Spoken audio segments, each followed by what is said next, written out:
Just finished this today. This is called How.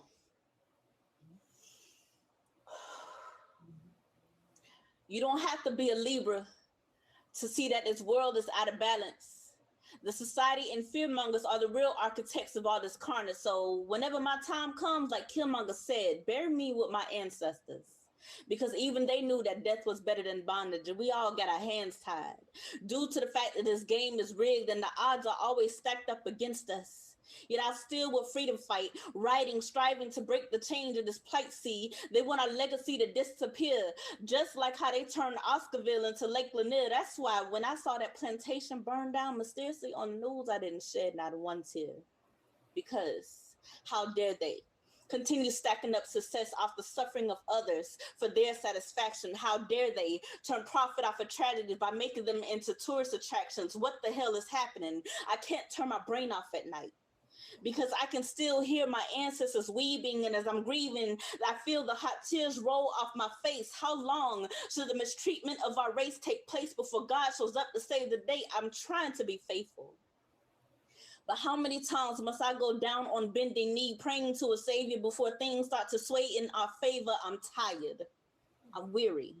I'm sick of living on dreary lane where bodies are left to drift in cane rivers and corpses swing on sugared hills. Ain't nothing sweet about shit pie. We need help.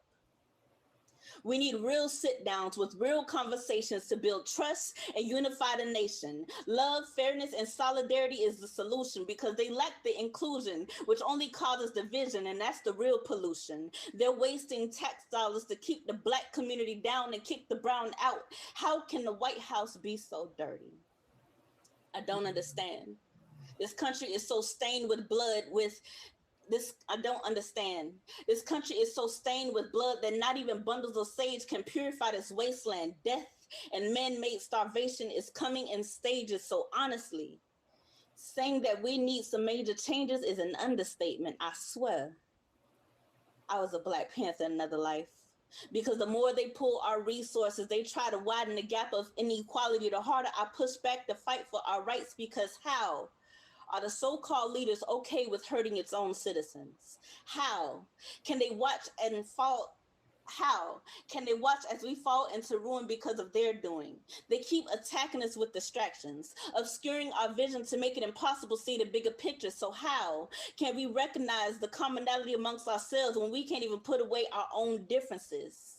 And don't even get me started on selective outrage, because how all hell broke loose when it came to standing up for free speech. But the news barely covered the lynching of a college student in Mississippi